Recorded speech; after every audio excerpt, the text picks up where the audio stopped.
ndani ya mwezi huu ndio mwezi wa kutafuta fadhila, lakini pia mwezi huu tunatakiwa kukumbushana mema na kukatazana mabaya.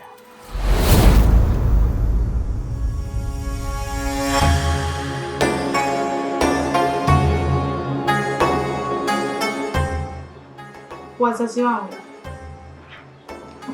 kama mnavyojua mwezi mtukufu wa Ramadhani na leo ni chungu cha pili, nia ya kuwaita hapa, naomba nirudi kwa mume wangu nikaendeleze funga yangu kwa mume wangu.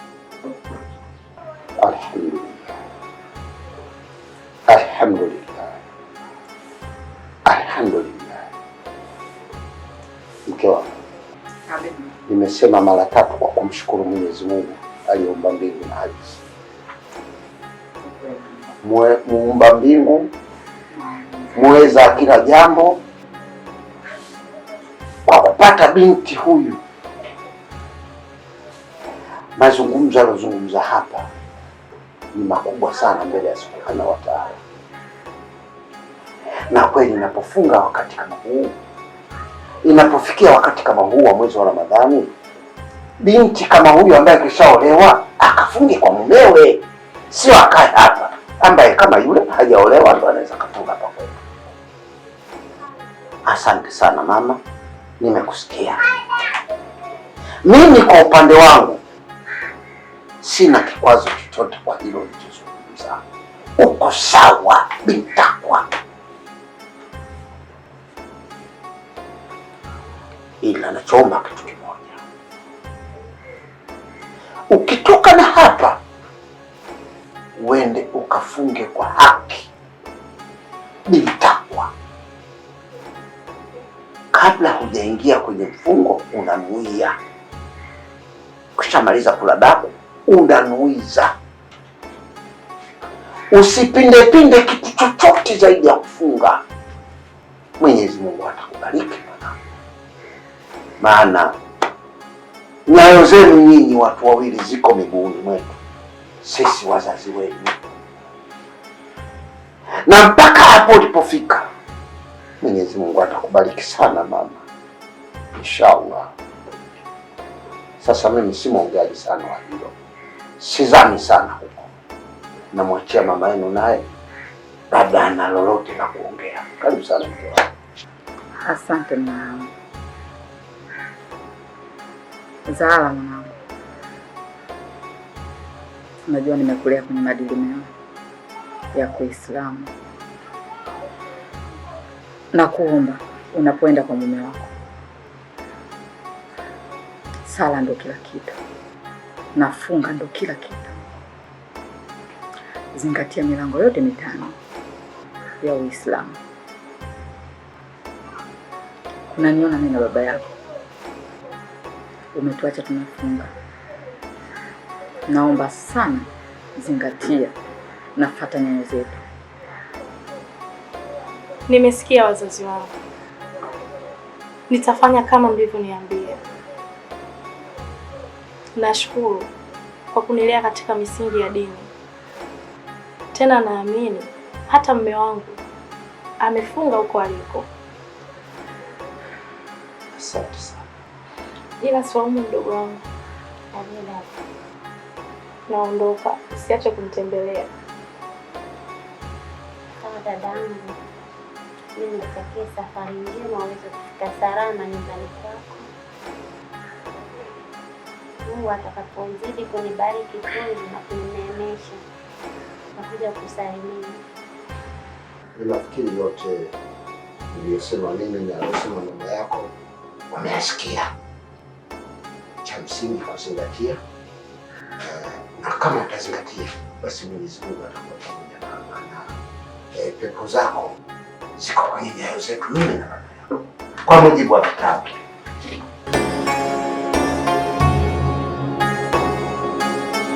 Mimi ninachokiamini, Yanga hajatendewa haki.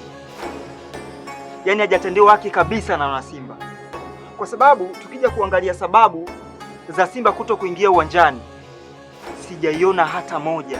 Baza, unapoteza muda wako.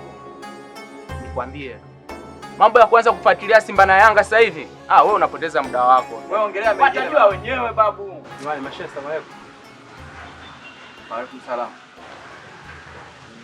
Mashehe, mchana kweupe kama muda kama huu mnapiga zogo la kijinga. Ndugu yangu katika imani, muda huu wa swala unaongea mambo ambayo hayahusiani na dini. Unajua kama unamkosea Mwenyezi Mungu wako. Alafu kuna kitu ambacho inabidi nikukumbushe. Kwenye kitabu chetu kimezungumzia mwanaume yoyote anajifananisha na mwanamke ni mwanaume ambaye amelaaniwa. Na hiyo ni mojawapo ya dalili ya kiyama. Ndugu yangu katika imani, nataka nikukumbushe kitu kingine. Unajua katika msafara wa Mtume na maswahaba wake walikuwa wanatoka kutoka Madina kwenda Meka. Katika mazungumzo yao Bwana Mtume alikutana na maswahaba wake wakawa wanaongea mambo ambayo hayana msingi. Umeona? Sasa Bwana Mtume Muhammad sallallahu alaihi wasallam akawaambia, kwa nini muongee mambo ambayo husiana na dini? Mnamkufuru Mwenyezi Mungu wenu. Akawaambia hivi, kuliko kupoteza muda kuongea mambo ya kijinga, ni bora mkatamka neno la subhanallah. Subhanallah ni neno ambalo ukilitamka mara 100 linakupa thawabu 1000 au likakupunguzia madhambi 1000. Sasa ndugu yangu katika imani, ungekuwa unasema subhanallah hapo ulipo, ungekuwa na madhambi mangapi ambayo umefutiwa? Kingine ndugu yangu, ni muda wa kuswali huu. Na hii mwezi wa Ramadhani ni muda wa kuchuma mambo mema. Ukiswali kuna maana mwezi wako unaongezeka maradufu, thawabu zako zinaongezeka maradufu. Sasa ndugu yangu katika imani, tumeambiwa katika dini yetu, ya ayyuhalladhina amanu wa aqimus salati, enyi mlioamini simamisheni swala. Situmaini kama hapo umeswali. Na ukiangalia mavazi yako kama hivyo haujaswali. Sasa ndugu yangu katika imani, tunaelekea wapi? Yangu ni yake.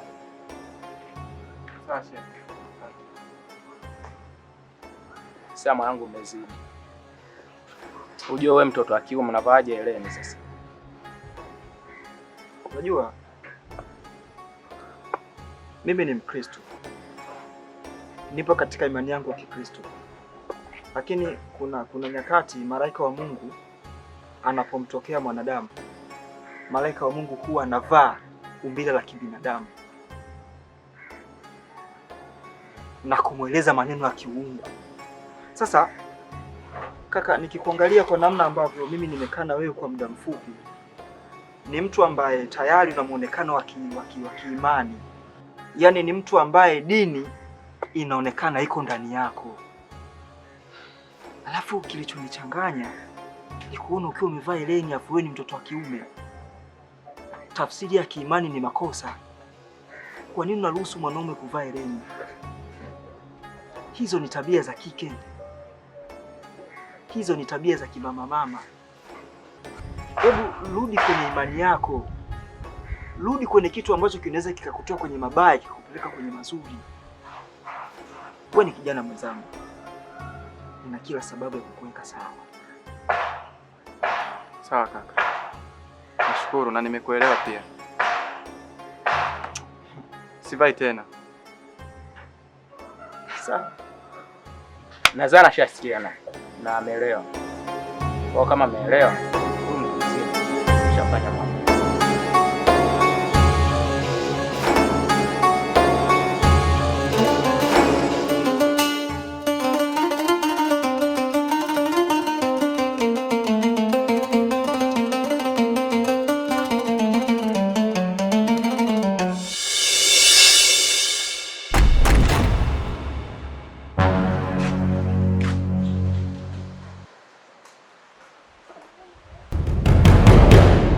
Subhanallah. Mume wangu. Asalamu alaykum mume wangu. Wa alaykum salaam.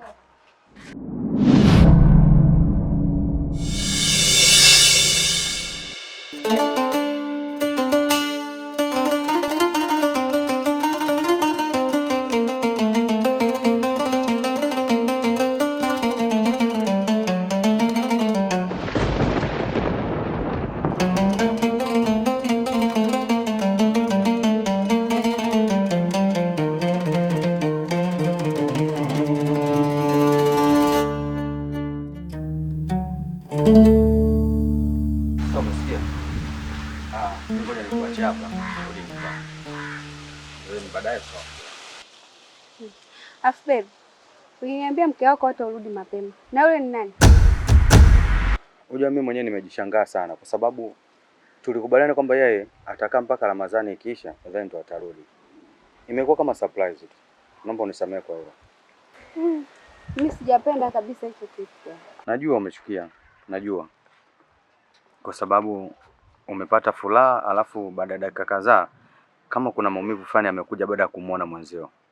Usiwe na shida na usiwe na shaka yoyote kuhusu mimi. Mimi ni wako. Alafu kwanza, yaani mimi sioni hata sababu ya kuwa na shaka. Kwanza ukizingatia wewe ni mzuri, Angalia. Angalia hata ukisimama, unatembea barabarani anasifiwa mwanamke. Sio unatembea anasifiwa mwanaume. Yule anatembea naye barabarani kavaa minguo eleweki kama mzee, lakini angalia hivi, popote tunaenda. Yaani mtu akisikia unaimba nyimbo ya Zuchu, asomjua Zuchu anaweza kujua wewe ni Zuchu. Sasa mbona unaishi naye? Wewe kitu ambacho hujakijua, natafuta sababu 2 3 tu. Nikishazipata red card, afu unaingia ndani. Kwanza hapa na mpango wa kuja kwenu. Kufanyaje? Nijitambulishe. Alafu kingine pia, wewe unapenda sana kusuka. Nataka kufungulia saluni nzuri mke wangu. Kweli? Serious. Sije kama unadanganya tu hapa. Mimi siwezi kukudanganya na kupenda bwana. Sawa?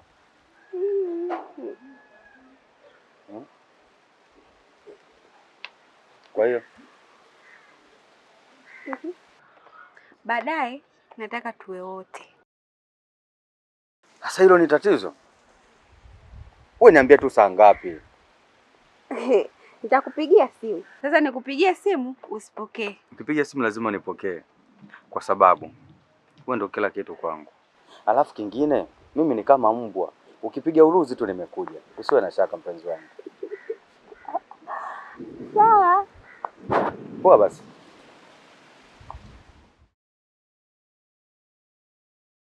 A'udhu billahi minash shaitanir rajim. Bismillahir rahmanir rahim. Qul a'udhu birabbin nas, malikin nas, ilahin nas, min syarril waswasil khannas, alladhi yuwaswisu fi sudurin nas, minal jinnati wan nas.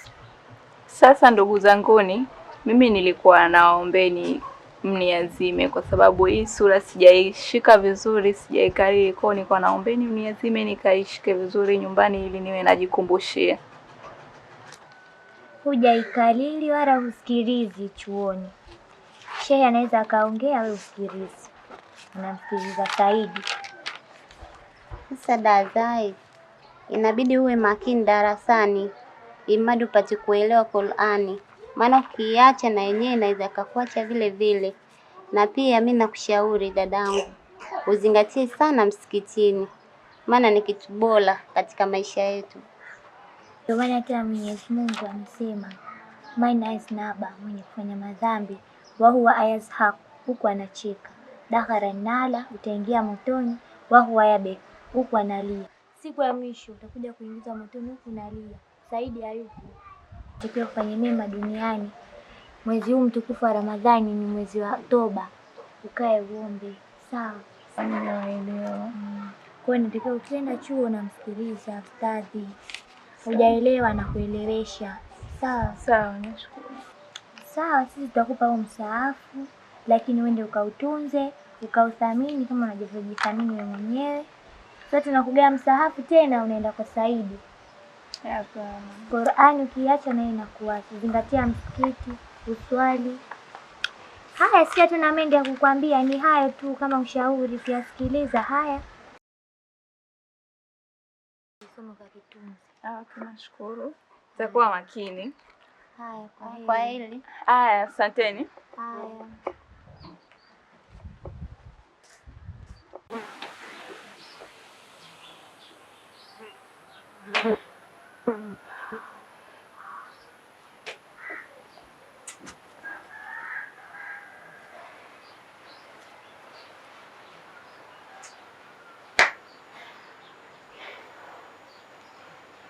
Mume wangu, samahani kidogo na maongezi na wewe.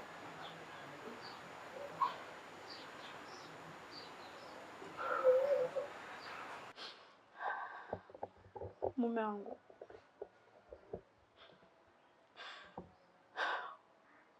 unanikosea sana.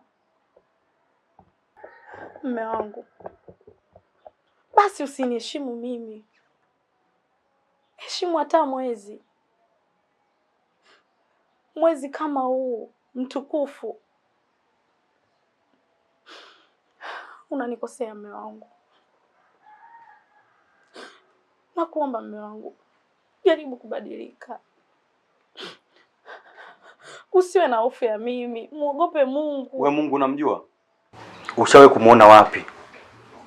Muda gani na siku gani mpaka ukamjua huyo Mungu? Hivi unajua nini maana ya jina lako? Wazazi wako walikupa jina zuri sana. Kwa hiyo Sadiki maana yake ni swahaba wa Mtume.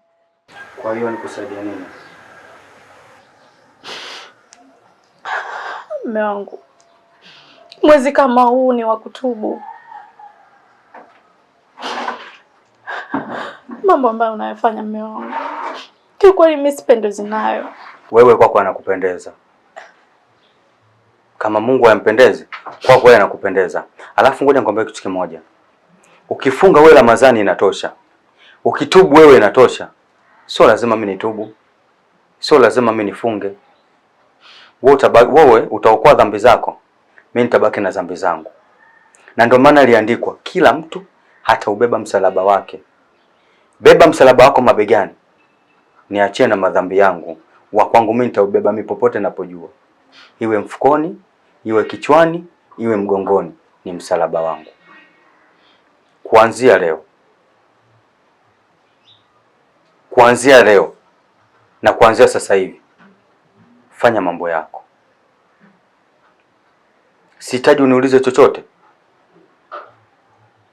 Na kwanza mimi najiuliza, hili kwaje umerudi leo? Lakini kumbuka hapa ni nyumbani kwangu. Kwa hiyo muda wote na saa yote napaswa mimi kurudi, hapa ni kwangu. Mume wangu unakosea. Sawa, muda wote, saa yote unapaswa kurudi. Lakini sio kuniuliza maswali ya kijinga. Tena ukome. Jiangalie. Narudia tena, jiangalie. Na kama unahitaji maongezi na mimi, nisubiri kaoge. Nitakuja kuongea kwa wakati mwingine. Na utakachokiongea kisiwe hiki ambacho umekiona kwa macho. Yawe maongezi tofauti na haya. Kama hauna lingine, kaa kimya, fanya mambo yako.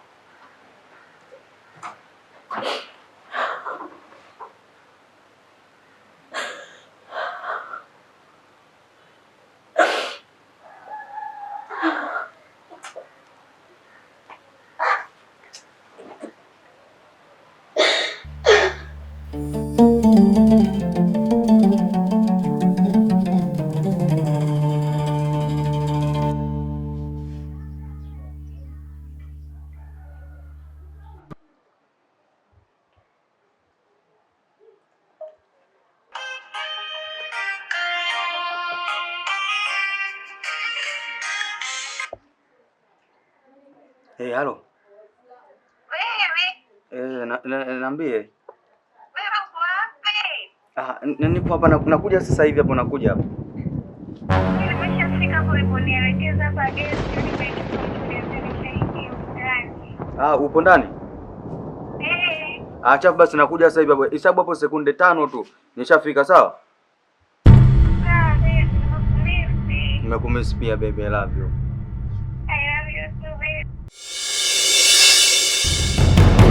Kwa hiyo mambo yote ambayo unayonifanyia umeona haitoshi, umeniletea mpaka mwanamke hapa ndani. Kamkelele.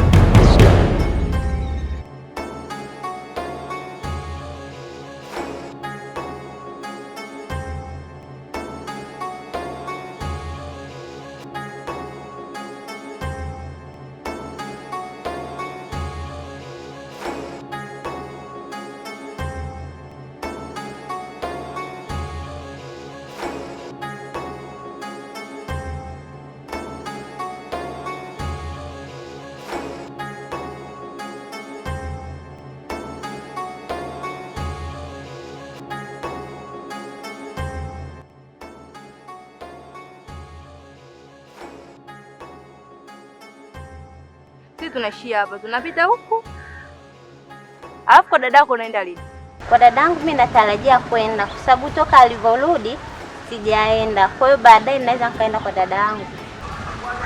Alafu kingine, ukiwa unaenda kwa dada yako, usisahau na sisi kutupitia. Maana tumemisi. Sawa, hamna shaka. Nikiwa naelekea nitakuja kuwapitia, tuongozane pamoja wote. Lakini pia ndugu zanguni, tuendeleeni na ibada. Ibada ni kitu muhimu sana katika maisha yetu. Kama maandiko yanavyosema, faswabbih bihamdi rabbika wastaghfiru innahu kana tawwaba. Na ole wenu nyinyi mnaoswali swala zenu ambazo hazina mpangilio. Kwa ndugu zangu, na useni nyinyi na naihusia nafsi yangu pia, tujitahidini kwenye swala la ibada. Ibada ni kitu muhimu, maana mauti yanakuja saa yoyote, muda wowote. Hayapigi hodi wala hayapigi simu. Tujitahidini sana ndugu zangu. Kweli kabisa. Useme inshallah. Inshallah. Haya, kwa elini. Haya.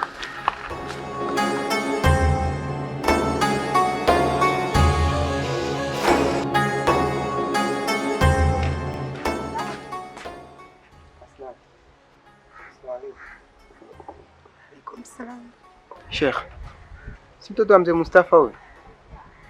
Hakika anapaswa kupewa darasa. Kwanza kabisa kabla ya darasa, ukikutana na jambo kama hili, huu ni msiba katika dini yetu ya Kiislamu. Na ni mwezi huu mtukufu. Lazima tuseme kwanza astaghfirullah mara 3. Astaghfirullah, astaghfirullah, astaghfirullah. Asanati. Kulikoni, mbona na mavazi hayo? Wakati mama yako ni muumini mzuri tu wa madrasa. Kaka yako tupo naye muda wote msikitini na ni mfungaji mzuri sana. Lakini sio kwa wewe, sio kwa mavazi hayo. Au unamfuata mwenzako? Asanati. Huu ni mwezi mtukufu wa Ramadhani. Mwezi ambao Qur'an tukufu imeshushwa katika Ramadhani hii. Ni mwezi ambao inabidi uzidishe kusoma Qur'an. Lakini Asanati, sijui kama unafanya hivyo kwa mavazi haya ya nusu uchi. Na wewe mwenzako unavaa mavazi haya. Asanati, wewe ndio ingebidi umuongoze huyu mwenzako, lakini wewe ndio unamfuata huyu. Ile hali wewe ni Muislamu, unajua uchi wa mwanamke ni mwili mzima. Nywele kipo wazi. Uso, mabega, mikono yote, mapaja yote yapo wazi. Unafikiri unaweza kuvumilia moto wa Jahannam? Moto ambao kuni zake tumeambiwa ni binadamu na mawe makubwa makubwa. Ile hali tu moto wa duniani unakushinda. Tumeambiwa hivi katika dini yetu ya Kiislamu, kul ya ayyuhal kafirun la a'budu ma ta'budun wala antum abiduna ma a'budu wala ana abidun ma abadtum lakum dinukum waliyadin. Waislamu, msijifananishe na makafiri. Maana makafiri wao wanaya kwao na sisi tunaya kwetu. Sasa kwa nini ujifananishe na makafiri? Na Mtume sallallahu alaihi wasallam amesema hivi, ambaye haswali ni sawa sawa na kafiri. Je, unataka kwa kafiri? Kafiri ambaye anakaa kwenye moto wa Jahannam, chini ya moto wa Jahannam, chini kabisa kule. Je, unaweza? Badilika. Badilika. Sio kuvaa mavazi haya. Wewe ni mtoto wa kike. Huu ni mwezi mtukufu. Unabidi uheshimu huu mwezi kama unavyoheshimika. Samahani mashehe. Hapa duniani kila mtu ana maisha yake. Na anaishi kama anavyotaka mwenyewe. Hamna mtu anayeweza kuishi kama mnavyotaka nyinyi. Kila mtu ana maisha yake. Acha niwape yao.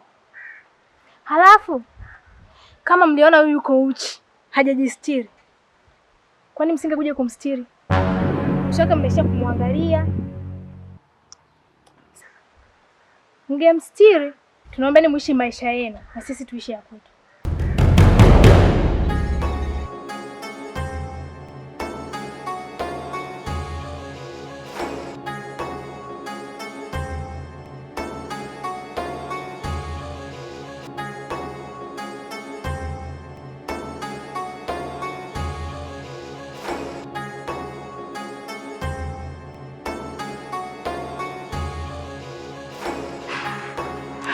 Yeye ni rafiki yangu.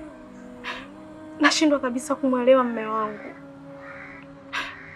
Mume wangu amebadilika. Yaani tangu nimerudi naona kabisa kuna utofauti.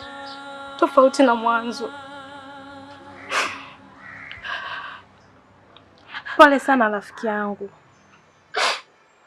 lakini usirudie tena kuomba talaka, kwa sababu unapotamka neno talaka, ardhi na mbingu hutikisika, na Mwenyezi Mungu huchukizwa sana na neno hilo. Inatakiwa upambanie ndoa yako. Kwa mshenga umeshafika? Naumia sana, naumia. Mume wangu sasa hivi ananipiga na ajali, anajua kabisa nimefunga. Hata daftari aniachie. Kiukweli rafiki yangu unateseka. Inatakiwa ufike kwanza kwa mshenga wako, umwelezee maswaibu unayokutana nayo nyumbani kwako. Ukiona jambo hilo halijafanikiwa, inatakiwa ufike ngazi za juu kwa mama na baba, ukawaelezee. Wao ndo watajua nini cha kufanya. Sijui umenielewa? Kwa mshenga bado sijafika, na wala sijamwambia haya, ila nitajitahidi ili kusudi ndoa yangu iwe salama na mimi niwe na amani katika ndoa yangu. Pole sana, naelewa maumivu unayoyapitia. Usivunje ndoa yako. Ndoa ina changamoto nyingi sana. Inakupasa changamoto hizo uzihendo mwenyewe. Nashukuru sana kwa ushauri wako. Usijali. Pole sana rafiki yangu. Tajitahidi nifanye hivyo. Na mimi natamani amani katika ndoa yangu.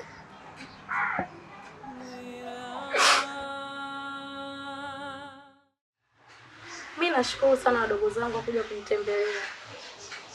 Leo umekuja kuniona, nimefurahi sana. Karibuni. Asante. Asante sana dada. Dada shemeji yupo? Ametoka, ameenda kazini. Je, yeye naye amefunga? Shemeji yenu amefunga. Na atakosaje kufunga wakati sheria ya dini kabisa anaijua? Na nyinyi vipi, mmefunga? Sisi tumefunga. Wao tumevaa mavazi ya stara. Tunakosaje kufunga? Tumefunga swa. Basi wadogo zangu, mimi nimefurahi kusikia hivyo. Kama mmefunga, nimefurahi sana. Ila nawasihi, hayo mavazi ya stara ambayo mliovaa, endeleeni kuvaa siku zote. Kwa sababu mwezi kama huu watu wengi sana wanavaa mavazi ya stara lakini hawajafunga. Mmenielewa? Tumekuelewa dada. Sawa dada, sisi tumekusikia na tunakushukuru sana kwa kutupa elimu walau kidogo. Labda tu tukuahidi dada, tukuahidi wewe na tunamwahidi pia Mungu wetu, tutafunga Ramadhani zote na tutaacha endapo tutakapopata udhuru. Na kuhusu swala la kujistiri, tutajistiri hata kama Ramadhani ikiisha. Usijali kwa hilo dada.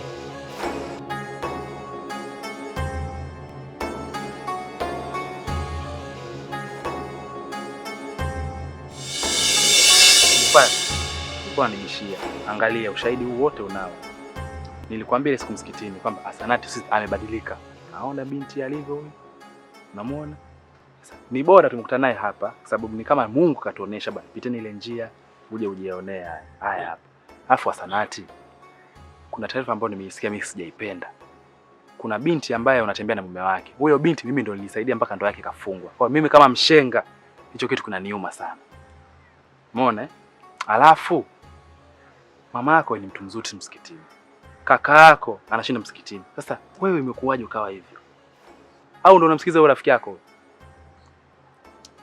Sheikh Jafari, mimi sina mengi ya kuongea. Angalia binti yako wewe. Ongea naye vizuri. Inna lillahi wa inna ilaihi rajiun. Sasa mimi najiuliza, ikiwa huu mwezi mtukufu wa Ramadhani umevaa kama hivi, je, miezi mingine wewe huwa unavaa vipi? Alafu we ni binti wa Kiislamu, wazazi wako wote tunawafahamu. Mama yake huyu mimi namfahamu, ndugu zake wote nawafahamu, lakini namshangaa kumuona kwenye mavazi haya, na ni binti ambaye amelelewa kwenye maadili ya Kiislamu. Sasa najiuliza, ni marafiki ndo wamekubadilisha ukafikia hapo au ni kitu gani kingine? Wewe unautia aibu Uislamu. Wewe naamini kabisa hukutoka kwenu hivi, ila kwa sababu umeona huku wazazi hawakuoni umeamua uvae hivi. Sawa, wazazi hawakuoni, lakini Allah anakuona. Utajificha kote, lakini kuna siku moja ambayo aibu za watu wote duniani zitatoka, na watu wote, sitakuona peke yangu, ulimwengu mzima utakuona ukiwa wewe ulitoka kwenu umejistiri, ukafika huku ukabadilisha mavazi ukavaa hivi. Haya, nguo yako ya stara iko wapi? Iko wapi? Haya, toa uvae.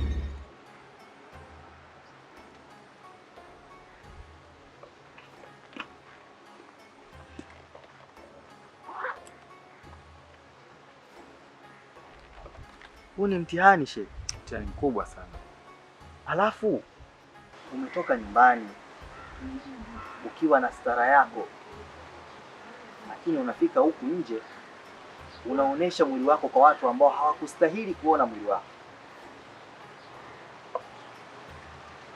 Uchi wa mwanamke wa Kiislamu au mwanamke yoyote ni mwili wake wote kasoro uso na vitanga vya mikono. Haya, ukivaa hivi ukavaa na mtandio wako unapungua kitu gani? Wewe unapata wapi ujasiri wa kutembea na mume wa mtu?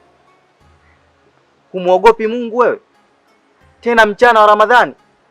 Unajua hukumu ya kama mume na mke tu wakikutana mchana wa Ramadhani hukumu yake ni kubwa. Je, wewe mzinzi?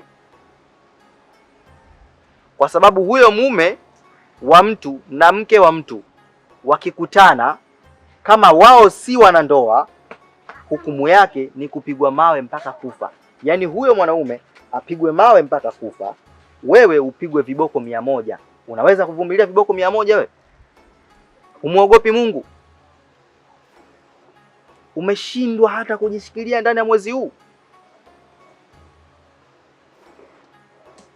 Alafu wanasema ndege wafananao ndo warukao pamoja. Ina maana wewe ulikosa marafiki mpaka ukaamua kumfanya huyu kuwa rafiki yako. Na wewe binti, hata kama wewe sio Muislamu, huyo Bikira Maria ulishai kumwona amevaa kama hivi? Au kuna sehemu gani kwenye maandiko ya Biblia yanakwambia wewe uvae hivi? Ulishawahi kujiuliza kwa nini uolewi? Ni kwa sababu hakuna mtu yoyote duniani anayependa kula chakula cha wazi. Hata wewe nikikupa chakula cha wazi akijafunikwa huwezi kukila. Na ndivyo ambavyo wanaume tulivyo. Mwanaume hata awe mlevi atatafuta mwanamke aliyetulia, na sio mwanamke kwenda naye baa. Wewe ukivaa vizuri, ukavaa nguo yako nzuri, utapungua kitu gani? Unapotembea hivi, unatembea uchi, huoni kama unadhalilisha wazazi wako? Hujionee huruma wewe mwenyewe? Wenzenu wanaolewa, nyinyi mna kazi ya kugombea waume za watu. Mnapaswa kubadilika. Sijui mnanielewa? Zingatieni hili. Hakuna mwanaume yeyote anayependa vitu vya wazi. Wekeni kwenye akili zenu. Sijui mmenielewa?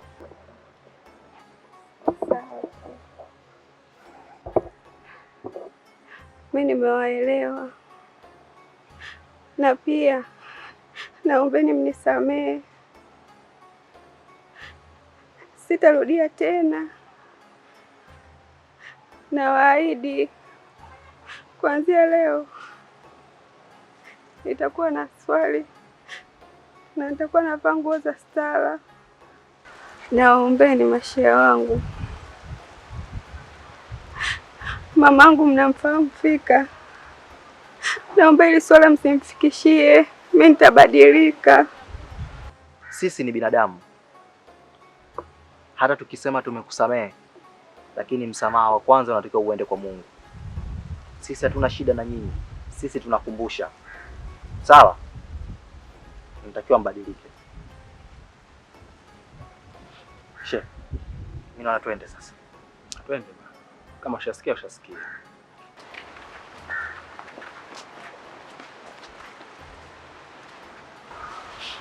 Rafiki yangu, mimi nadhani haya maneno ya shehe kuna kitu nimekipata. Huu ni mwezi wa Ramadhani wa kwako. Na mimi pia tumefunga kwa rezi. Kwa hiyo hata hivi tulivyovaa hivi halifai kabisa.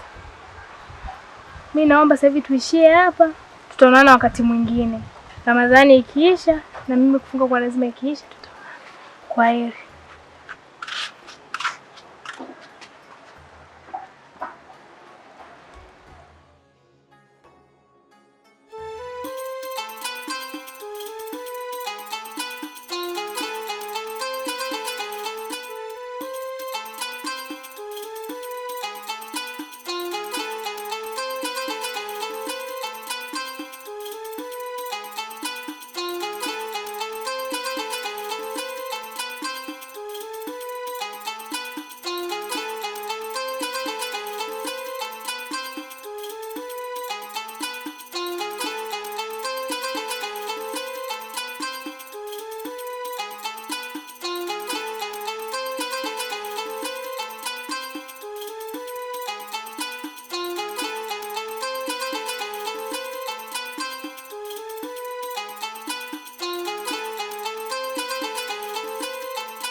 Wewe mwanamke?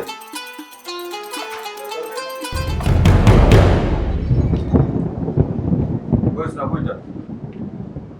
Wewe. Mwanamke. Wewe mimi nakuita usikia? Kumbe kuna dharau ipo. Lakini mume wangu. Nachukua uzu niende nikaswali mume wangu. Wewe kuchukua kwa uzu na mimi nakuita unisikia? Eh? Masikio yako ana nini? Ngoma za masikio zimeziba? Lakini mume wangu sasa hizi ni muda wa ibada. Kwa muda wako wa ibada mimi unanihusu nini? Kwa kama una muda wako wa ibada nitimizie kwanza vya kwangu, alafu ufanye mambo yako. Hebu sikia. Nenda kwa mapipa ile kanichukulie kinusu pale. Shika.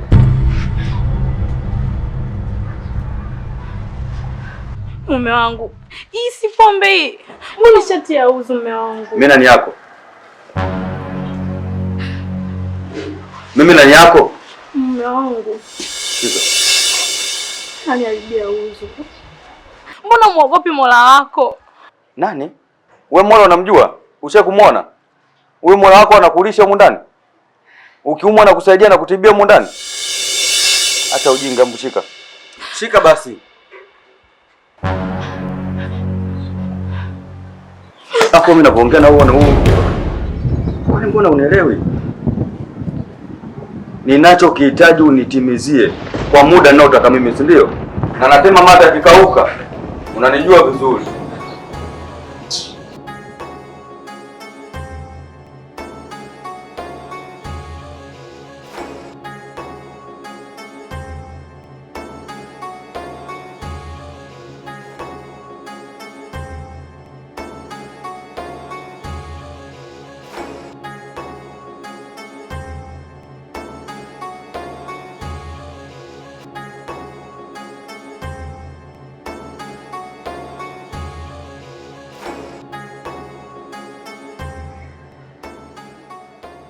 Hususan katika masuala ya ndoa. Ndoa nyingi zimekuwa zikivunjika. Wakati Allah alishatuweka wazi katika Qur'ani, katika Surah An-Nisa aya namba 3. Mwenyezi Mungu anasema fankihu minan nisa'i mathna, oweni katika wanawake mnaowapenda wawili, wa thulatha na watatu, wa rubaa na wanne, wa in khiftum alla ta'dilu fawahida. Ila sasa ikitokea katika hao wanawake unahisi utashindwa kufanya uadilifu, basi oa mmoja. Kwa hivyo shekhe wangu, wewe kuoa mke mmoja manake umeshindwa kufanya uadilifu shekhe, sababu Mungu ashasema oweni wawili, watatu ama wanne, na hiyo ni ruksa katoa Mwenyezi Mungu. Lakini jambo jingine ambalo linanisikitisha na leo nimeona niligusie hapa ni kuhusu masuala ya ulevi.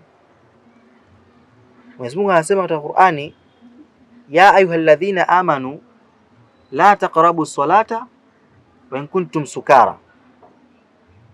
Ya ayyuhalladhina amanu la taqrabu salata wa antum sukara, enyi mlioamini msikaribie swala, sio msiswali, msikaribie hali ya kuwa mmelewa.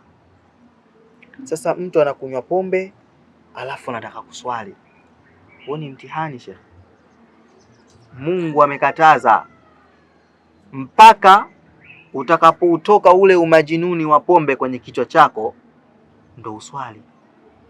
Sasa watu wanakunywa pombe mchana wa Ramadhani, wanazini mchana wa Ramadhani.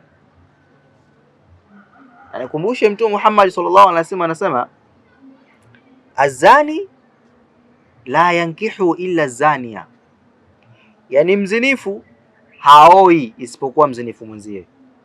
Sasa kama mtu amejitengenezea misingi ya zinaa, asitarajie kama atakuja kuoa binti aliyetulia.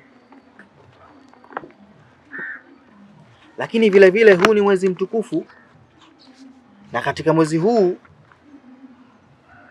Mwenyezi Mungu anasema katika Suratul Qadr, inna anzalnahu fi lailatul qadr, hakika tumeiteremsha Qur'ani katika usiku wa Lailatul Qadr.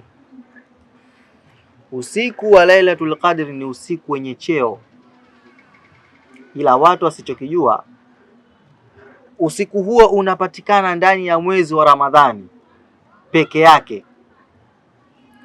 Ukifanya jema katika usiku huo, ukiamka usiku huo ukaswali,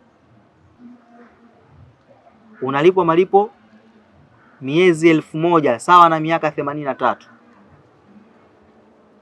Na vile vile ukifanya maovu katika usiku huo unalipwa hivyo hivyo. Sasa najiuliza, wale ambao wanachukua mabinti za watu alafu ikifika Ramadhani wanawaondoa, wengine wanabaki nao, hili jambo la uzinzi katika usiku huu wanakuwa na madhambi kiasi gani? Inna lillahi wa inna ilaihi rajiun. Huu ni msiba mzito. Huu mwezi una mema, lakini una usiku unaitwa Lailatul Qadr.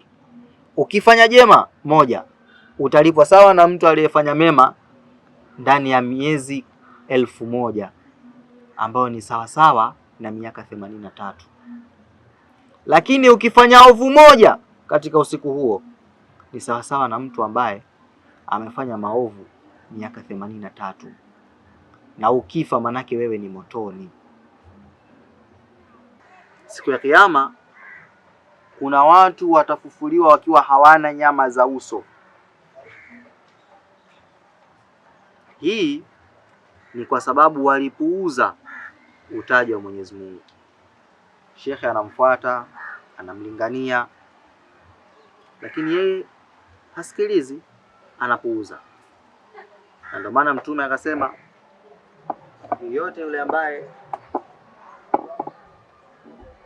atafanya madhambi huku anacheka, basi siku ya Kiyama ataingia motoni huku analia.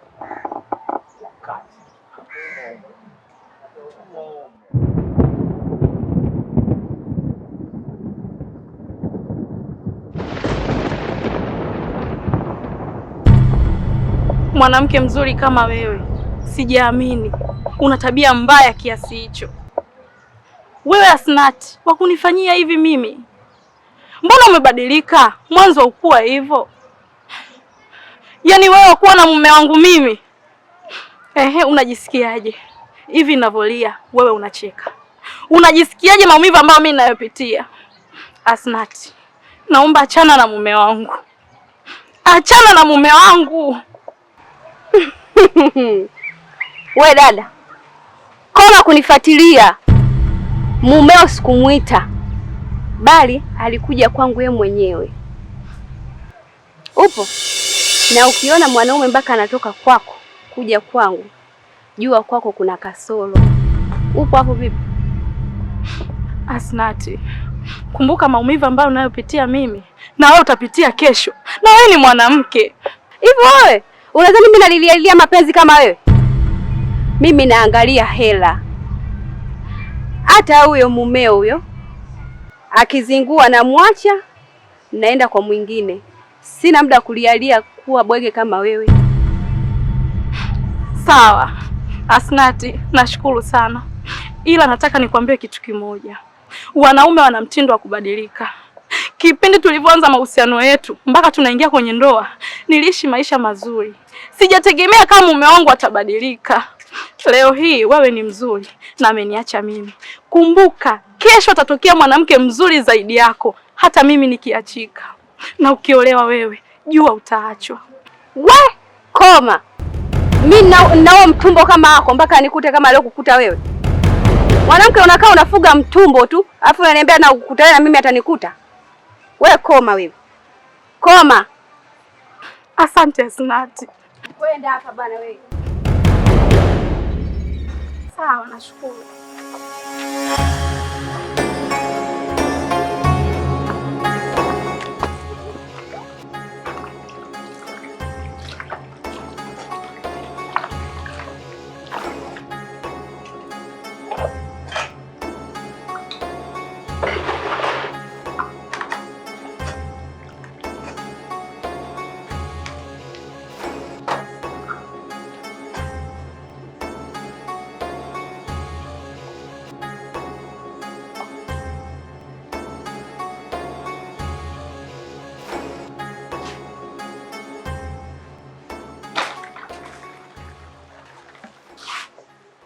Asalamu alaykum mume wangu. Asalamu alaykum mume wangu. Sikia. Niisha kwamba usinifuatilie kwenye maisha yangu. Na mambo yangu achana nayo. Tena ukome. Kwani mume wangu mume wangu. Kwani miko salamu nini? Kilicho kufanya umfuate yule binti ni nini? Kilicho kutoa hapa kumfuata mwanamke ni nini? Sinaongea na wewe. Sinaongea na wewe. Kilicho kufanya utoke nini? Nilikwambiaje? Nilikwambiaje? Wewe unafanana na yule? Hata mkisimama unafanana naye? Hapana mume wangu. Utakuja nikupasue kichwa iko, nitoe ubongo niunywe supu. Sinaongea na wewe, kilichofanya umfuate ni nini?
Naam, karibu.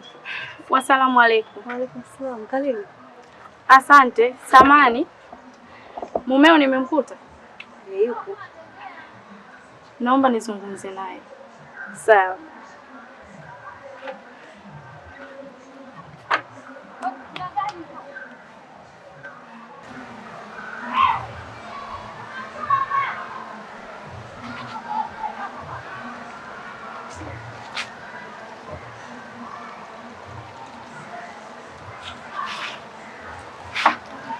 Asalamu alaykum.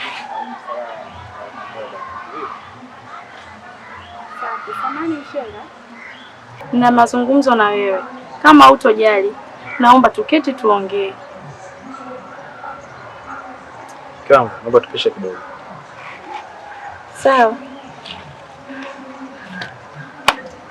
Hivi haya mazungumzo ni marefu au ni mafupi? Tunaweza tukaongea hapa hapa.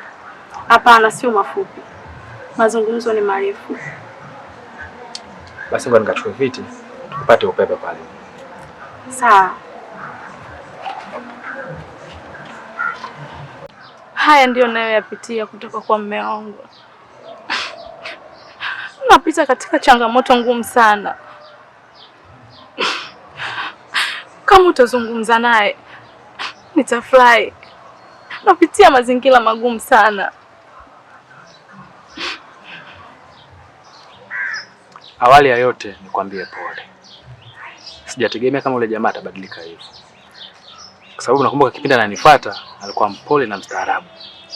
Mpaka nakuja kutolea posa yeye nilimwamini. Ila kwa hizo taarifa nimesikitika sana. Ila anachokuahidi nitaenda kuongea naye. Ila kabla sijaongea naye wewe mjamaa, nitaongea kwanza na baba yako. Alafu tujue kitu gani kinafuata. Babako atakaponijibu nitakufikishia.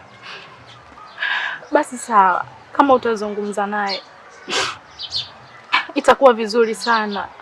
Napita katika mazingira magumu, nimechoka. Nitaishi maisha haya mpaka lini?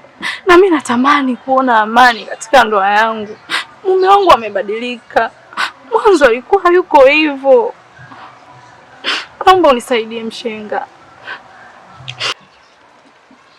Mimi nimekusikiliza, nitakusaidia. Ila katika huu mwezi jaribu kuzidisha dua, soma Qur'ani, Mungu atasikia kilio chako. Jitahidi uamke saa 9 usiku. Swali taraka 2 tu za sunna. Jitahidi sana. Nashukuru. Hapo mambo mengine Mungu atafungua. Nashukuru. Asante. Haya shida. Naomba nikuache.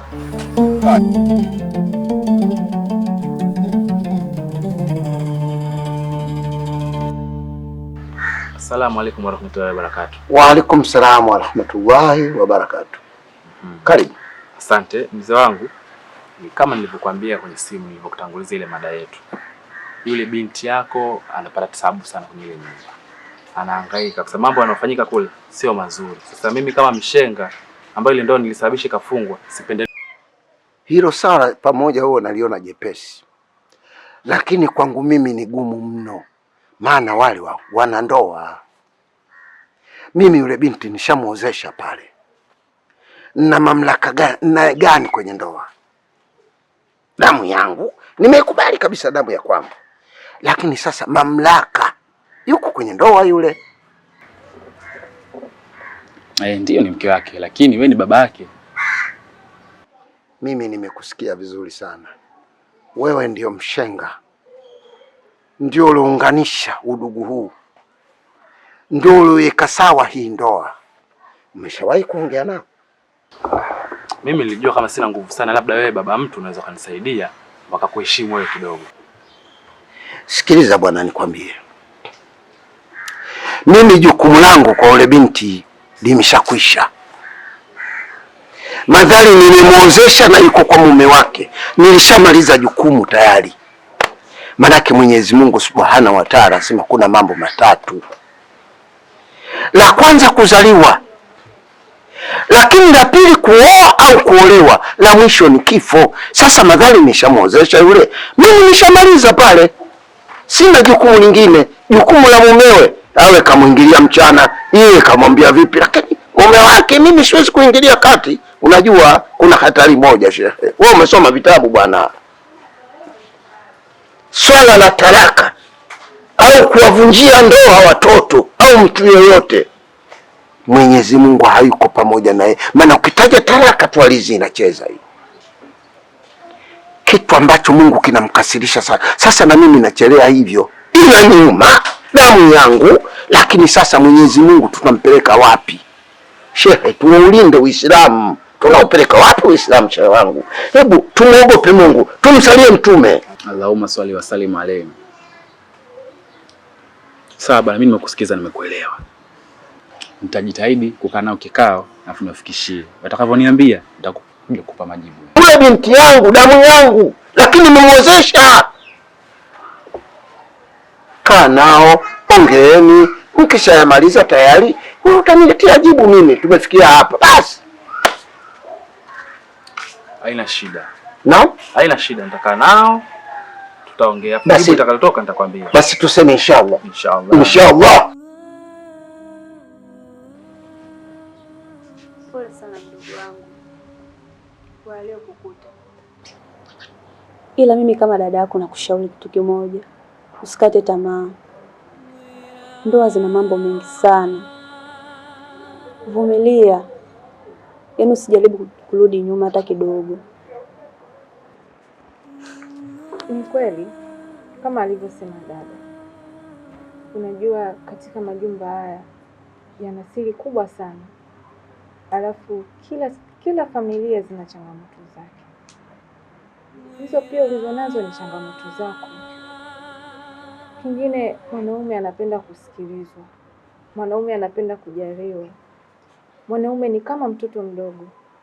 Anapenda aogeshwe, anapenda apikiwe, anapenda afanywe kila kitu kwa sababu yeye ni kama mtoto. Na kingine, mwanaume hapendi dharau. Mwanaume anapenda kuheshimiwa. Mwanaume anataka amtawale mwanamke, na ndio hulka ya mwanaume. Hulka ya mwanaume ni kumtawala mwanamke, na sio mwanamke kumtawala mwanaume. Kwa kikubwa mimi ninachokushauri, unatakiwa msikilize mume wako. Afu pia usimletee dharau kabisa. Utaishi vizuri katika ndoa yako. Pia unavyoniona dada yako hapa, yapo mengi sana ambayo nimepitia makubwa, lakini nilijitahidi, nilivumilia, nikahakikisha ndoa yangu inakaa kwenye usawa. Kwa hiyo nawe nakushauri usirudi nyuma, yaani jaribu kupambania ndoa yako. Sawa? Kiukweli mimi nimevumilia sana, na sio kama simheshimu mume wangu,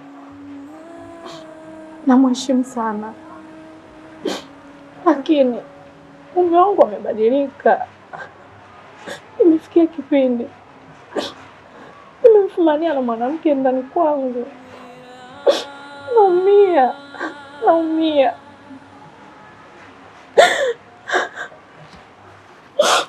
Sawa, mimi nitavumilia, lakini nikichoka nitaomba tu talaka nirudi nyumbani. Usifanye hivyo. Yaani usijaribu. Wewe ni binti wa Kiislamu. Nakumbuka tupo kwenye mfungo wa Ramadhani. Jaribu kuwa mvumilivu. Mungu atakusaidia, kila kitu kitakaa sawa. Na pia mume wangu ni mshenga na aliyasimamia kila kitu kwenye ndoa yenu. Kama kuna changamoto zozote zinazotokea, msisite kuja kumshirikisha, atawashauri, atawaelekeza. Hata kama mume wako afungi, kila kitu kitakaa sawa. Sawa mdogo wangu?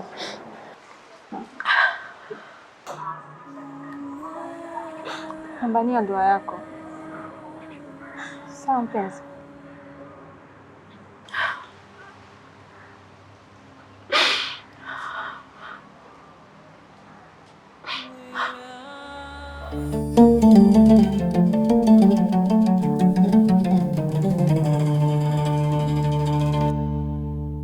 Bwana Sadiki, shehe mkubwa wewe bwana. Karibu. Shehe, kwanza niseme asalamu alaykum. Wa alaykum salaam.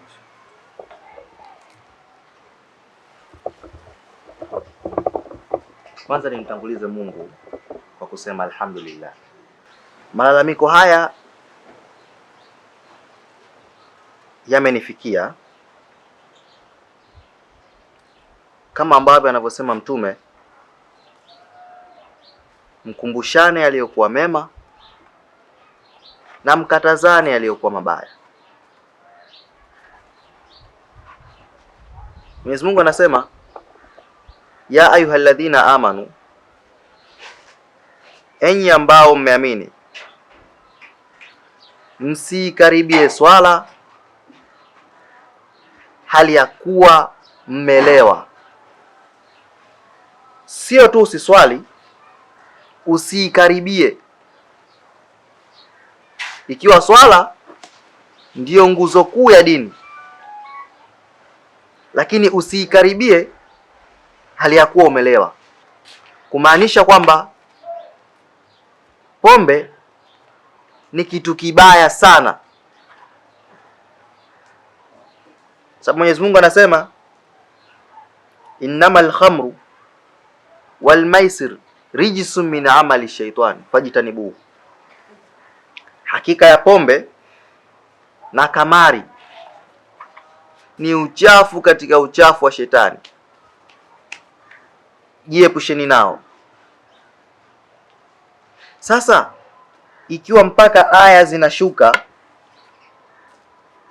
kutukumbusha juu ya swala zima la ulevi, shekhe, wewe unapata wapi nguvu ya kunywa pombe mchana wa Ramadhani? Ni haramu kunywa pombe mchana wa Ramadhani. Lakini pia Mwenyezi Mungu anasema, mmepewa ruksa kuwaingilia wake zenu kila linapozama jua. Kwa maana utakapofungulia funga yako, basi hapo ni ruksa kuwaingilia wake zenu, lakini sio mchana wa Ramadhani. Mwenye kumwingilia mkewe mchana wa Ramadhani, hukumu yake ni kufunga miezi miwili mfululizo, yani siku 60. Na ikiwa mtu huyu ataacha hata siku moja, hata kama kwa dharura ya kuumwa, hata kama alikuwa ameshafika ya 59 akafungua, atatakiwa arudie kufunga upya vyote 60. Sasa shekhe, unapata wapi nguvu ya kumwingilia mkeo mchana wa Ramadhani wakati Mungu ameshakataza? Na kama sio kufunga, basi ulishe maskini 60. Vinginevyo siku ya Kiyama kuna adhabu ya yeyote mwenye kufanya kosa kama hilo. Mtume anasema, la ikraha fi dini, hakuna kulazimishana katika dini, lakini kupeana nasaha kupo. Hayo ni makosa makubwa sana umeyafanya shehe wangu. Mtume anasema, man adhnab wa huwa yadhhak dakhala an-nara wa huwa yabqi, mwenye kufanya maovu huku akiwa anacheka ataingia motoni akiwa analia. Inna lillahi wa inna ilaihi rajiun. Msiba mzito. Mashekhe wamekuja wamekupa nasaha, lakini hukuzisikiliza. Na mimi pia vile vile nakupa nasaha zangu, unapaswa kuzisikiliza, kwa sababu kuna watu watafufuliwa katika ufufuo wa ajabu siku ya mwisho kutokana na kupuuza maneno ambayo walikuwa wanaambiwa na mashehe zao. Hivyo basi shehe wangu, haya ambayo nimekufikishia sio maneno yangu, bali ni maneno ya Mtume Muhammad sallallahu alaihi wasallam. na aya kutoka katika Qur'ani, kwa sababu Mtume anasema fadhakir, kumbusheni, inna dhikra tanfa'ul mu'minin, hakika wenye kukumbusha, ukumbusho utawafaa wenye kuamini. Kwa haya machache naomba uyafanyie kazi shehe wangu. Jambo la kwanza ni mshukuru Mungu. Alhamdulillah. Kwa sababu bila yeye nyinyi msingefika hapa. Lakini pia kingine, mashehe wangu, naombeni mnisamehe kwa hiki kilichotokea ama hili mlilolisikia. Ni kweli nimemkosea sana mke wangu, nimemtendea mabaya mengi sana. Niseme ni shetani aliyenipitia. Naombeni mnisamehe sana sana sana. Lakini pia lingine, naombeni mkaniombee msamaha kwa mashehe wengine wote wa msikitini. Kwa maana kama nyinyi mmeweza kulijua hili, basi na imani kuna mashehe wengine pia nao wanafanyaje? Wanalitambua hili. Kwa naombeni mkaniombee radhi, wanisamehe. Lakini kwa wakati mwingine mimi mwenyewe pia nitaomba msamaha mimi kama mimi, ili wajue kweli nimetenda kosa na mimi kosa langu nimelijua na nahitaji kusamehewa. Nashukuru sana kwa hiyo. Toba ya kweli huwa inaanza kwa Mwenyezi Mungu. Ndio. Mtake msamaha Mwenyezi Mungu. Sisi ni binadamu. Hata kama mimi nitakusamehe, kama aliyeumba mbingu na ardhi hajakusamehe, hiyo sio toba. Anza kumuomba Mwenyezi Mungu toba. Sawa shehe wangu? Nashukuru. Basi sawa shehe.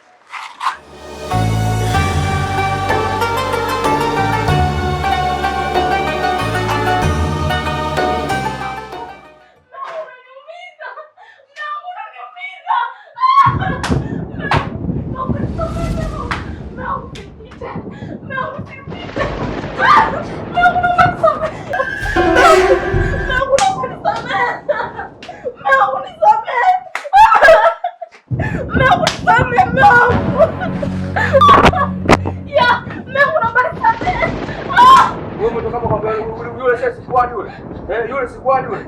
Mshenga ni nani? Kwa nini nakuambia? Kwa sababu gani? Ina maana kwa mambo yote ya mundani ninakuambia wapi? Au unatembea naye?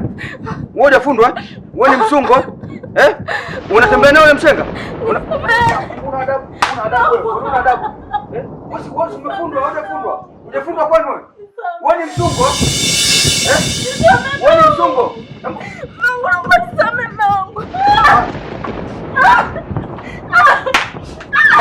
Toka nani kondoka? Ondoka. Na usirudi hapa. Nimekupa talaka 3. Moja ya kwenu, moja ya baba yako na mama yako, moja ya nani ya maustazi. Mbwa wewe. Wewe unakuja unaudisiri za ndani unaenda kuagea nani mashe? Wewe si makafiri kama wewe tu. Au ni mabwana zako? Msungo mkubwa wewe.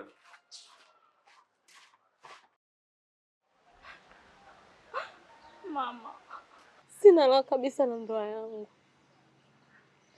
Mume wangu amenipiga na kunifukuza kama mbwa.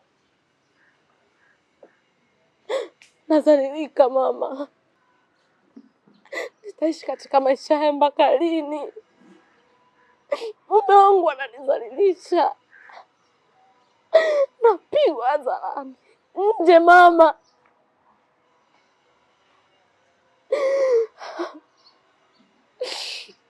Mama, mume wangu anipe hata daftari. Nafunga mama, nateseka na njaa.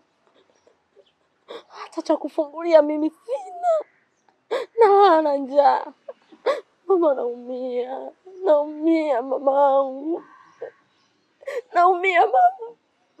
Ndoa yangu imekuwa msumari wa moto. Mama, sitamani hata kurudi nyumbani. Amenifukuza. Mama, naomba uongee na baba. Mimi natamani kurudi mama wangu. Natamani nipewe talaka yangu, nirudi nyumbani.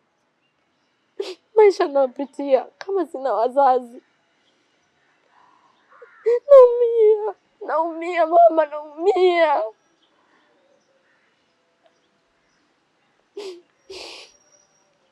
Nyamaza mwanangu, nyamaza kipenzi changu. Naumia sana mzazi wako unaponiambia mambo kama hayo.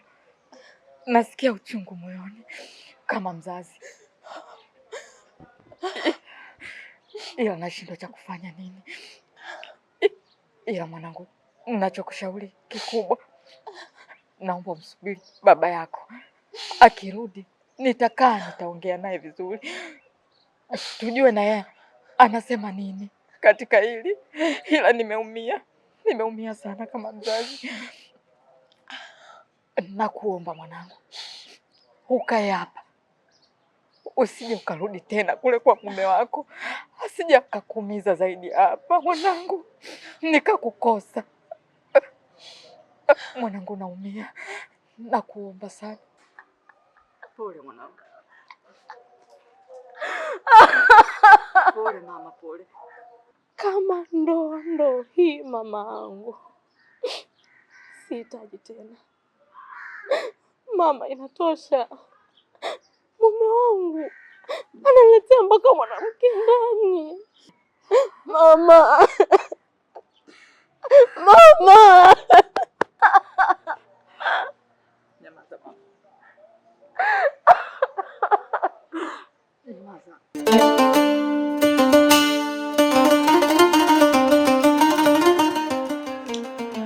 Zahara simuoni hapa, yuko wapi?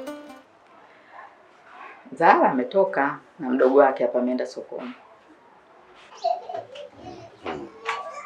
Namuona anazagaa siku mbili hizi, hali ya kuwa yule ni mke wa mtu. Kulikoni?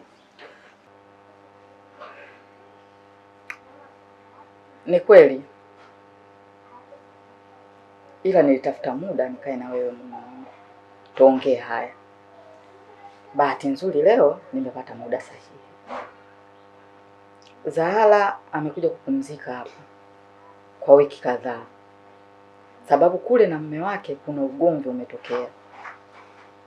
Mume wake analewa sasa hivi, mtu asioeleweka.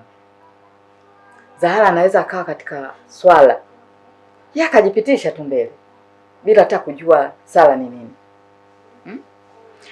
Mume wake anaweza akarudi amelewa, Zahara ana swali pale, yeye akamchukua kama mke wake, anataka haki yake. Kwa kweli hichi kitu kimemchosha mwanangu, akaamua aje kukimbilia kwa wazee wake. Umepata taarifa kwa mume wake au wewe nani kakwambia? Kwa kweli taarifa kwa mumewe sijaipata, ila yeye Zahara ndio amenifikishia ujumbe. Lakini mke wangu, mke wa mtu. Najua mume wangu. Hebu vaa viatu vyake ndio wewe. Mimi nakuaje? Mke wa mtu. Yule bwana awe mlevi, awe mzinifu, awe mvuta bange, yule ni mkewe. Hayo mambo anayefanya yeye na Mungu wake, watajuana huko. Sasa unapomweka tu hapa, hiyo sintofahamu ni lana tu. Tunampeleka wapi Uislamu? Tunakaa na mke wa mtu mwenye anakilika huko. Wapi na wapi mke wangu? Tuko sawa hapo? Zahara akisharudi, nataka niongee naye. Lakini mume wangu, hakuna cha lakini hapo.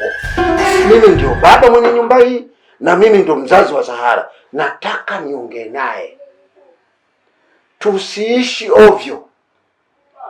Kanywa pombe, kakataa kuswali, kafanya neno lolote lile, yule ni mke wake. Usiende ndivyo sivyo, Mungu atatunyima hata riziki mwandani. Ogopa ndoa. Sasa? Sawa.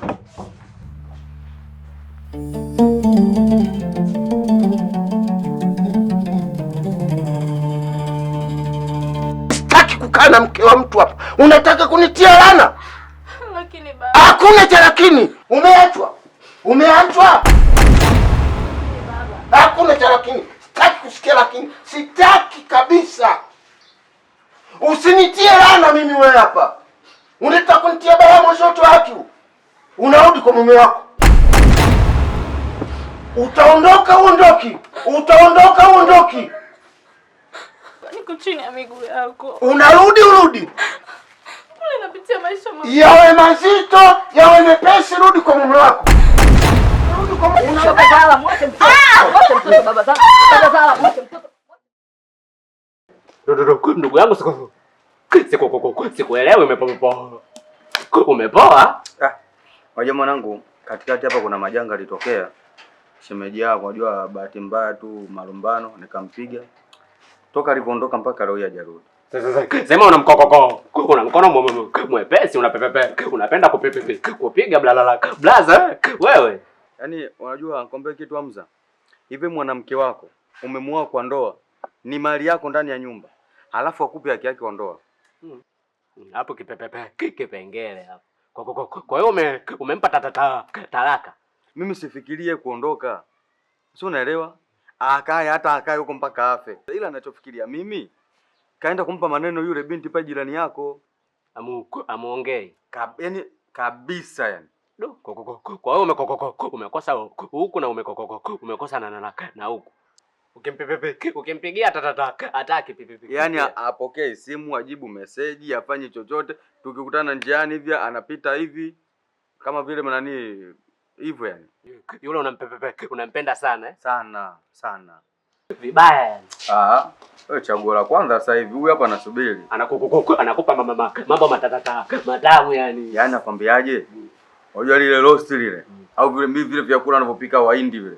Kila kitu anachanganya. Ndio yule mtoto yani. Watoto 2000 watamu hao. Hatari. Kwa hiyo tunafanyaje?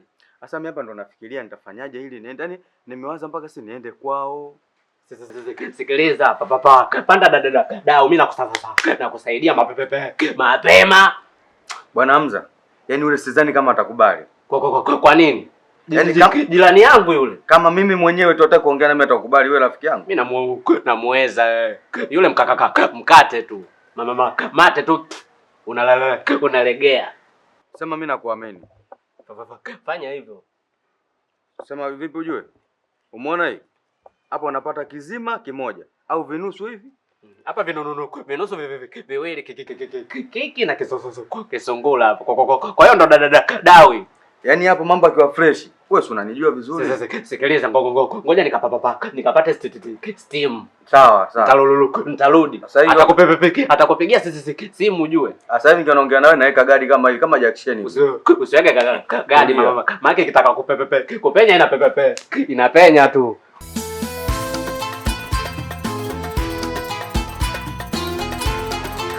Sasa hatari. Majirani. Hatari. Asalamu alaikum. Inna lillahi wa inna ilaihi rajiun. Sasa Sharukani hayupo eh? She, unakunywa pombe mchana wa Ramadhani? Nilikuwa nimeonja tu sasa Sadiki kaniponza. Sasa she, kama mchana wa Ramadhani unalewa kiasi hiki, je, miezi mingine inakuwaje? Ndoka bibi kabisa yani. Mwenyezi Mungu anasema hakika ya pombe na kamari ni uchafu katika uchafu wa mashaitani, na yeyote mwenye kufata hilo basi ameangamia. Sasa wewe unaacha kufunga, unakunywa pombe mchana Ramadhani, muogopi Mungu? Sijui yani changamoto. Kumbe leo nimefunga ustazi kafelaki. Ustazi usijali. Unatakiwa ubadilike shehe wangu. Usijali nitabababa. Nitabadilika usijali. Tangulia msikitini na kufuata naenda kuchukua kanzu. Usijali nitakuja huko. Usijali nimekuelewa. Sawa. Nakuja mapema kwa pale. Kasongo yeye.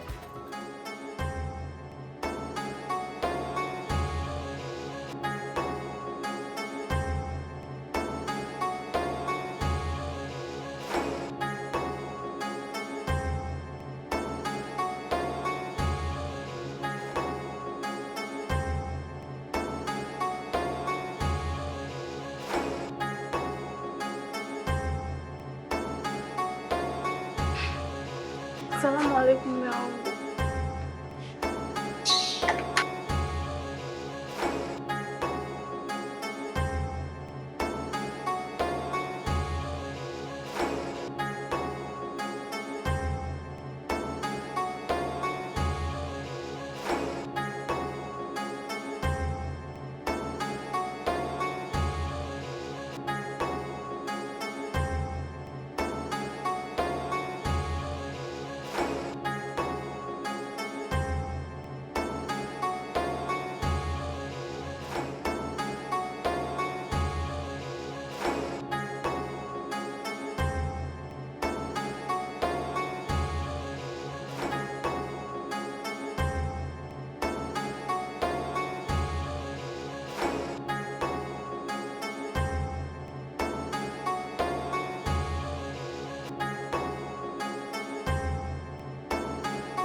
Pole sana shoga yangu. Dada yako anapitia matatizo tu ya kidunia hayo. Itapita. Kwa kweli rafiki yangu, ndoa yenyewe kama ndo hii, mimi sitaki tena kuolewa. Usiseme hivyo shoga yangu. Sababu wewe ni mwanamke. Leo kwa dada yako, kesho kwako. Unajua kipindi cha kwanza shemeji yangu alivyokuwa anakuja nyumbani kumwoa dadangu, alikuwa mpole, mcheshi, yani kiufupi ni mstaarabu. Lakini sasa hivi kila siku zinavyozidi kwenda, amekuwa akimnyanyapaa dadangu, anamtesa, vipigo. Yani dadangu anapitia kila aina ya mateso. Nasikitisha, na ndio maana kila nikifikiria kuolewa, kwa kweli hapana, kwa sababu namuona dadangu anapata tabu, anaumia. Na cha pili, amerudi nyumbani napo pia akajua labda atapata faraja. Baba mwenyewe ndio hivyo, kaishia kumpiga na kumtimua kumrudisha kwa mume wake. Dadangu anateseka sana. Ila rafiki yangu, nikuulize kwanza swali. Dadako alivyokuja, labda alikuja na kiashiria chochote labda kinachoashiria mume wake kamruhusu kurudi nyumbani? Hapana, hakuja nacho. Talaka labda yani? Talaka pia hakuja nayo. Sawa. Babako kafuata matakwa ya dini anavyotaka. Maana hawezi akarudi nyumbani bila taraka. Sawa. Kwa lazima aende awe na taraka kuashiria mume wake kamwacha. Kwa sababu ile sasa hivi nikishakuwa mke wa mtu, hawezi kurudi nyumbani, si mali tena ya babako. Ila kweli rafiki yangu, tukirudi kwa upande wa dini unachokiongea ni kweli. Wacha tu tuwapotezee, tuongee stori nyingine. Tiache apite maana tena hayatuhusu.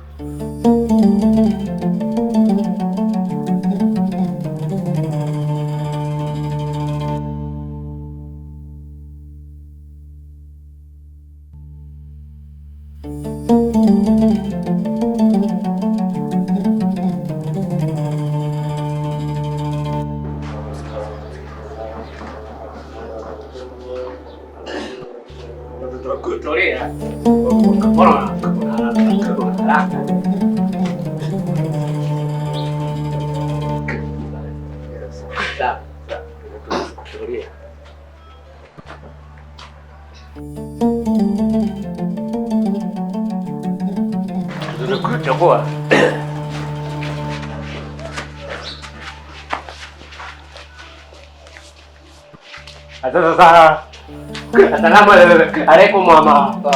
Wa salamu wa rahmatullahi ta'ala wa barakatuh. Ndugu zangu, msiba wenyewe uko wapi? Astaghfirullah. Uko ndani. Kwa nini mko hivi jamani?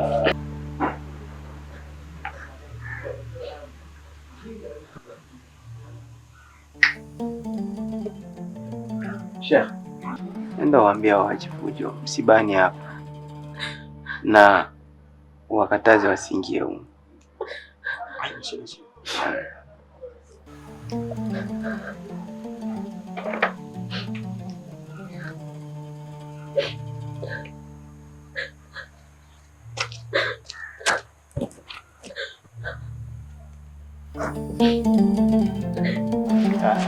Tuko sawa. Hakuna tatizo.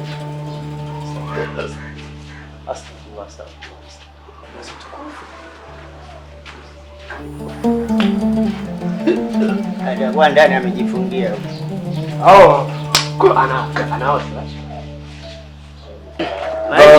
Vibe tu. La kila siku.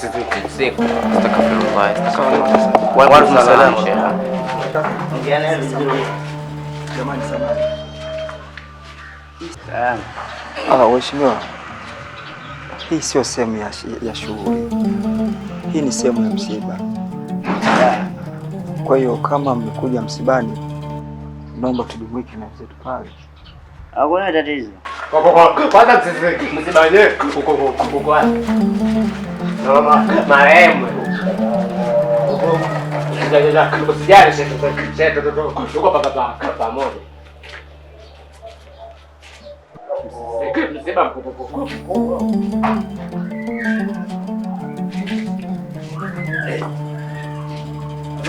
Asalamu alaykum. Wa alaykum salaam.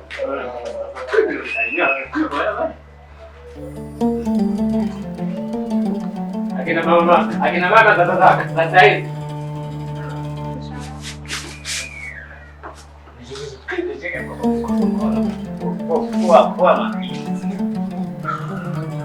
Akina mama hao. Tupo. Unakata. Tulia, tuko msibani. Sisi. Assalamu alaykum wa rahmatullahi wa barakatuh. Wa alaykum assalam wa rahmatullahi wa barakatuh. Mwili uko wapi? Uko ndani baba. Uko ndani. Wa alaykum salam. Wa alaykum salam wa rahmatullahi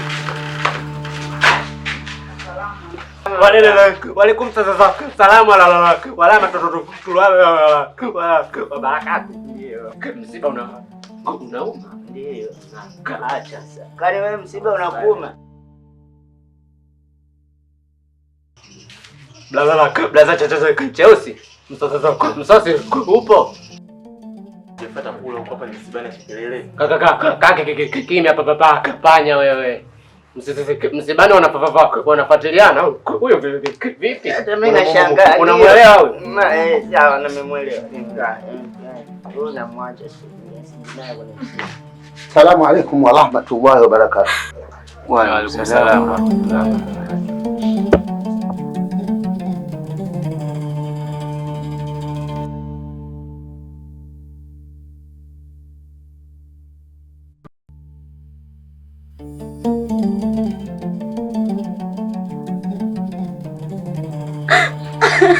Mke wangu, hebu naomba mpishe kidogo, nende ndani.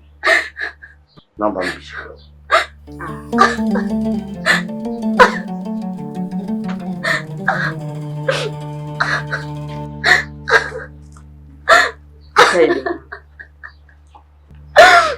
Pole sana. Pole mwanangu. Ndio kubwa huo.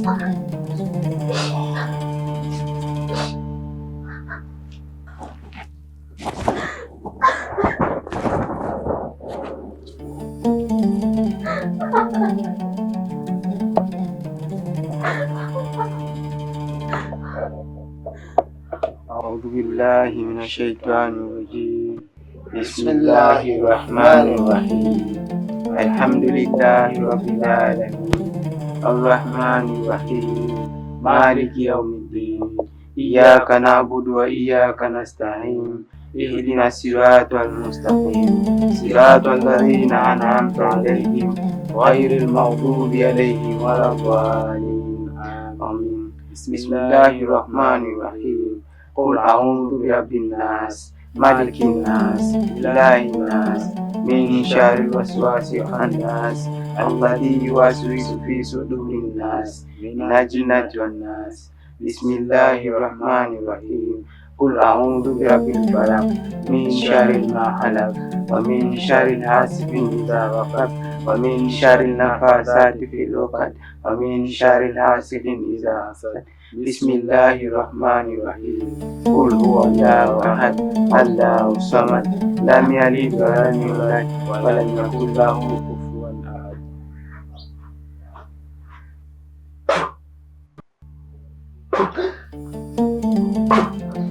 Sio hivyo.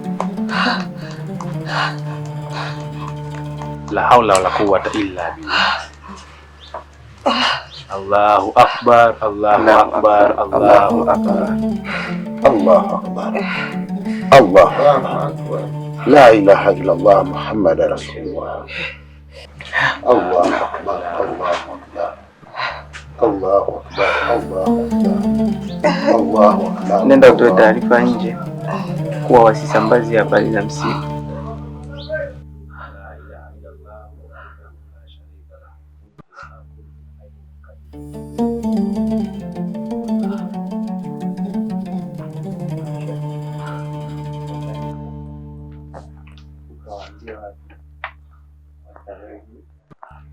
Msimpe maji.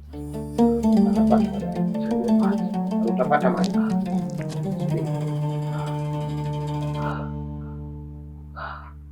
Unajisikiaje sasa hivi? Unajisikiaje sasa hivi?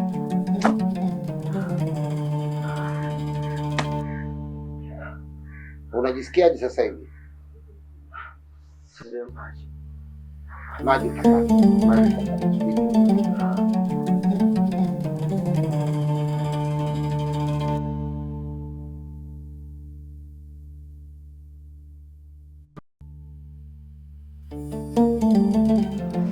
Assalamu alaykum jamani.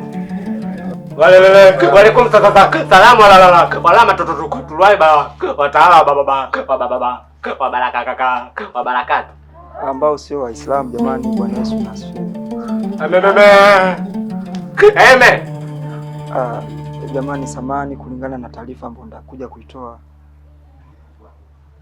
Najua kidogo itakuwa ni ya kustajabisha, lakini ni taarifa ambayo lazima kila mmoja ajue nini kinachoendelea. Na natakeni radhi kwanza kwa taarifa anayoitoa, ingawa itakuwa ni ya kustajabisha sana. Tuliotarajia kuwa amefariki amezinduka. Amefanyaje? Kwa hiyo msosi hakuna blaza cheusi. Unamuelewa? Mambo yashaharibika, tuondoke. Shughuli msosi bwana. Ndio nashangaa.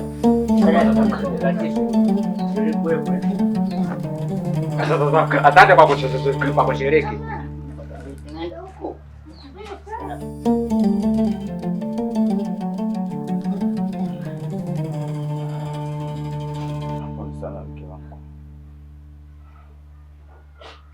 Mama. Baba. Naam bwana. Samehe baba. Nimekusikia. Samehe babangu. Mimi nimeshakusamehe. Wewe unataka umuombe msamaha Mwenyezi Mungu kwa yale ambayo wewe umeyafanya.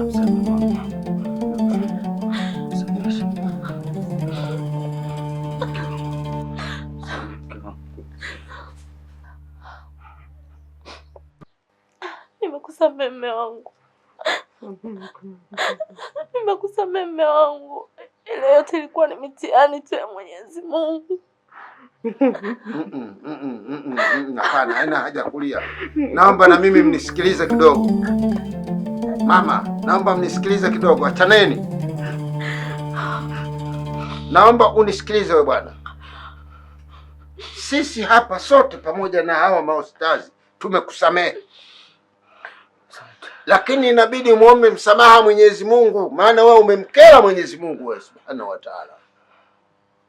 Mke wako anafanya ibada, unakata mbele. Muda wa kupumzika mke wako anaswaumu mchana, unamuomba tendo la ndoa. Jamani, hajamkera Mungu? Sio hivyo. Wewe mtoto wa Kiislamu bwana, Tumekuozesha kwa dini ya Kiislamu tukijua kwamba wewe utatenda mema kwa Mwenyezi Mungu, lakini hukutenda mema kwa Mwenyezi Mungu. Malipo duniani, Mungu amekuhukumu hapa hapa duniani, na angetaka kukuchukua moja kwa moja angekuchukua. Hukuwa na fahamu yoyote wala ulikuwa hujui chochote. Hili ni fundisho, hili ni onyo. Kakuonya wewe, katuonya na sisi tulokuwa duniani. Uongo maustazi. Tumsalie ni Mtume. Mashekhe, hebu naomba dua kidogo.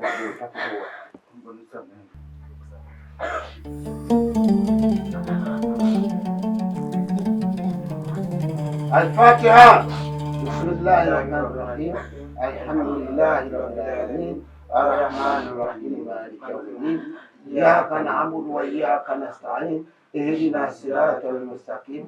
Siratal ladzina an'amta alayhim ghayril maghdubi alayhim waladdallin. Dua, Sheikh, dua. Allahu la ilaha illa huwa al-hayyul qayyum. Amin. Amin. Amin. Alladhi yashfa'u indahu illa bi'idhnihi. Amin. Ya'lamu ma bayna aydihim wa ma khalfahum. Amin. La yu'tuna bi shay'in min ilmihi. Amin. Illa bima sha'a Allah wa la kursiyyu samawati wal ardi wa la yauduhu hifdhuhuma wa huwa al-aliyyul azim. Amin. Sallallahu ala sayidina Muhammad wa ala alihi wa sallam. Alhamdulillah rabbil alamin. Tushikanane mikono.